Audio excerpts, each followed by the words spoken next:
Article 4 is one of those phrases you always hear when it comes to HMO investing, but hardly anyone actually explains what it means. Some investors chase it and some investors run away from it. And the truth is, it can absolutely kill your HMO deals, or it can make them super valuable. So in today's video, I'm going to break down what Article 4 is, why it matters, and how you can navigate it. Hi guys, my name's Jim, and I'm an investor based in the north of England. I currently focus on buy-to-lets and HMOs, and I've actually set myself the target of owning 50 HMOs. And looking for you on this channel, I'm going to bring you along for the journey. I'm going to share everything I learn, and I'm also going to give you insights from my network as well. So if you're interested in building cash flow and understanding how property really works, then you're in the right place. I'm going to be posting videos every single week, so make sure you hit the subscribe button, and let's get into Article 4. So the best place to start is to break down what Article 4 actually is. So I'm on the government website, and as you can see here, it's got a little section saying what is an Article 4 direction. So I'm just going to read this out, and then we'll break it down. An Article 4 direction is a direction under Article 4 of the General Permitted Development Order, which enables the Secretary of State or local planning authority to withdraw specific permitted development rights across a defined area. An Article 4 direction cannot be used to restrict changes between uses in the same use class of the use class order. So that probably doesn't mean a lot to you at this moment in time, but what we're specifically interested in here is it allows local planning authorities to withdraw specific permitted development rights across a defined area. Now this little section of the paragraph, that is the key part for us. So let's break that down. So let's talk about permitted development rights. Let's say we've got two houses. Now typically most residential dwellings, so all we think about when we say residential dwellings is it's a standard normal house, you know, the house I'm living in now, the house you're probably living in, that will be a C3 use class. So in the UK, we have these things called use classes, and it basically breaks down what a property is being used for. Now, back to permitted development rights. So under permitted development rights, you are allowed to go from a C3 property to a C4 property. So you can do that under PD, under permitted development rights. And a C4 use class is a 6-bed HMO. So under permitted development rights, you can go from C3, which is a standard normal house, to a C4, which is a 6-bed HMO with your nice loft conversion there for your dormer room. So you can do that under PD. Now, what Article 4 does is in certain areas, in certain cities, it gets rid of this permitted development right. So that means if you wanted to do this in an Article 4 area, so go from C3 to C4, and then in Article 4, that would need full planning. That would need full planning permission. So automatically, this permitted development right is removed in an Article 4 area, and you would have to go for full planning permission. So there's lots of misconceptions with Article 4. It doesn't ban HMOs. You're still allowed to do HMOs. It just means you have to go through full planning to get them, whereas outside of these Article 4 areas, up to a 6-bed, you can get them done under PD. Now, obviously, 7+ bed is a thing called sui generis. So 7-bed plus is defined as sui generis. This always needs planning, regardless of where you are. Article 4, not Article 4. If it's a 7-bed plus and it's sui generis, you always need planning. So now we understand what Article 4 is, the next question on everyone's lips is, where are these Article 4 areas? Now they tend to vary across the country, but pretty much every single big city across England in particular has an Article 4 directive. Now I'm going to show you an example of this. So here we go, we have the Article 4 directive map of Leeds. So Leeds is one of the areas which has Article 4 in place. So each local council will have one of these maps on their council website, and you just need to type it in. So, you know, Leeds Article 4 direction area map or whatever. And then inside of this red boundary is the Article 4 area. So that means if you're operating inside of this, you have to apply for full planning for any HMO. So we spoke about that just then. The permitted development, if you're going to go down that approach, you have to apply for full planning.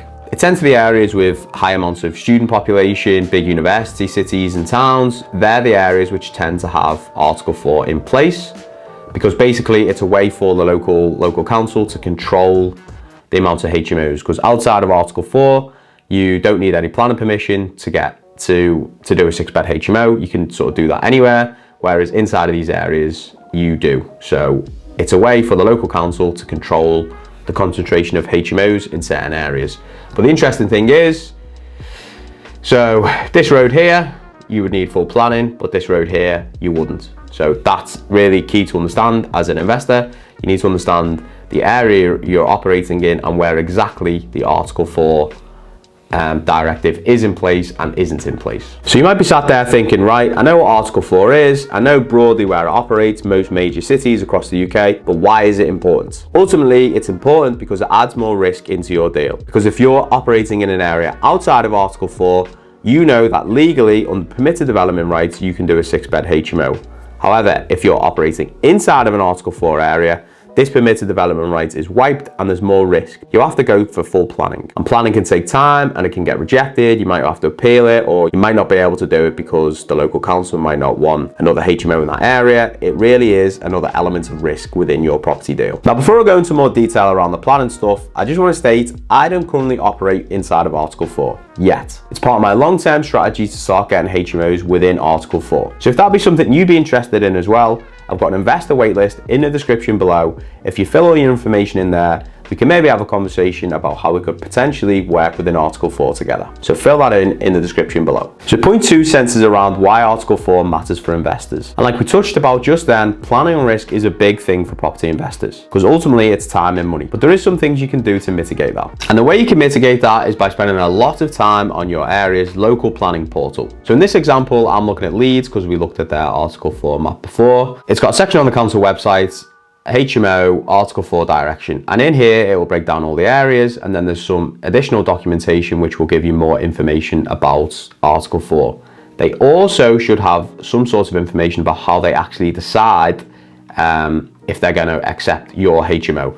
So sometimes in local councils, they might want you to, if the property you want to convert, they might want you to do a radius around that property, and then they might say, you know, within 100 meters of that property, only X percentage of the properties can be HMOs. So as long as you can prove that sort of stuff, you're stacking the deck in your favor about potentially getting planning permission accepted. So if you start doing this research on your local area, on the planning portal, there should be some sort of web page which will break all this stuff down, which I've found for Leeds here. The other key thing you can do is you can start searching the planning portal. So the planning portal is a really useful tool. I think most property investors don't utilize enough. And you can see what's being accepted and what's being rejected, and more importantly, why they're being accepted and rejected. So for example, I found this one in Leeds. So this is a change of use from C3 dwelling to 11-bed HMO, 2-story side and rear extension, render finish to existing first floor, removal of front door, insertion of additional windows and door to the side. So that basically summarizes the planning application they put in, and this got refused. So the really interesting thing about this is on the planning portal, it has all of the information of the planning application. So you'll be able to see all of the drawings, you'll be able to see the application form, you'll be able to see the decision and the report from the officer. Now this one is the real key one, because as we can see here, this is the report from the planning officer about why it got rejected. So it's like 18 pages. So if you can get your teeth into this stuff, you can start to understand why it's been rejected. And a lot of it is to do with impact on trees and all that sort of stuff. So spending a lot of time in the planning portal is absolutely key for investors, because you can see stuff that's been rejected and why. Maybe it was because this is going from a C3 to an 11-bed. Local councils don't tend to like that because it's going directly from a family home to an 11-bed HMO. That's quite a jump. But on the flip side to that, you can see stuff which has been approved. So in this instance, we've changed of use from 2-number C3 dwellings to 2-number C4 HMO. Dwelling included associated works to basements and rear yard. This got approved. So again, we can see all the information, the drawings, the application form, and then the decision from the planning officer. So if you spend a lot of time around your local area, understanding what's getting accepted and why, that will be good information to sort of stack the deck in your favor. But the key thing as well is you'll also find out which architects are getting stuff through planning, because ultimately it's their job to understand the planning system inside out. It's not necessarily your job, but it's important to make sure you have a grasp of what's going on and how to find that information. And that's mostly done by going on the planning portal. So the next point about why Article 4 matters to HMO investors is because it has a massive impact on values. Essentially, the introduction of Article 4 restricts the supply of HMOs. So when something is restricted and the demand is going up, which we are seeing for housing across the UK, it makes that asset more valuable. And that's the same for HMOs within Article 4 areas. So typically, if you're operating inside sort of these big cities, you know, Leeds, Nottingham, all these sort of places, you tend to find they have higher back-end valuations when compared with areas outside of Article 4, because the demand and the sort of supply of HMOs is a lot higher. The supply is a lot higher outside of Article 4 areas, whereas inside it's restricted because the council want to control it. So being able to go through that process means that HMO is inherently more valuable. Now this is mostly done by the yield part of the valuation calculation. Now, if you want to see me do a breakdown of how HMOs are actually valued, make sure you drop it in the comments and I can do that video. And the final point to why Article 4 is important for investors is because it actually creates a higher barrier of entry for people to get into the market. As we've already seen in this video so far, Article 4 can be relatively complicated, and it changes from area to area about what each local council wants from HMOs within Article 4. And like we also said, that is just more risky. Going through the planning system, there is a risk. It's a time risk and it might actually get rejected. So if you're a novice investor and you may be doing your first project, you probably want to eliminate a lot of that risk. Whereas if you're more experienced and can operate within Article 4, you have an advantage. Now, personally, it's my belief that in the next couple of years, the whole of England in particular is going to be Article 4. So that's going to create a barrier to entry for new investors coming into the HMO market. Because fundamentally, it's going to be a lot harder to get HMOs within every single area if the whole of the UK is Article 4. So it's a double-edged sword. It's a higher barrier to entry for new people, but then if you can operate within Article 4, there's going to be a shed load of opportunity. So how do you actually work within an Article 4 area? Well, the first point is you need to do loads of research up front, which is why spending lots of time on your planning portal is going to be absolutely invaluable. Because fundamentally, you'll understand where Article 4 operates and where it doesn't. So from a location point of view, you can maybe target somewhere outside of Article 4 if you want a less friction for maybe first couple of HMOs, or if you're operating within Article 4, you can understand who's getting stuff approved and how they're getting approved and why stuff's getting rejected, which is super important to understand when you're going to be taking stuff through planning. And not only that, like we said before, finding architects who are getting stuff through planning is also going to be invaluable because they'll be a super powerful part of your team. Now, the second way to operate within an Article 4 area is to buy existing HMOs and either add value to them or get the correct planning. Now, one of the simplest ways to do this is to jump on Rightmove and let's say we search for Leeds, West Yorkshire, and then you can prioritize properties with HMOs in the description. So we've got this property here. This looks like a 9-bed HMO. Yeah, planning granted for a 9-bed HMO. And as we can see here, this is looking incredibly tired. Not particularly high standard HMO. That's pretty shocking, really. So you could purchase this property because it's already got planning in an Article 4 area.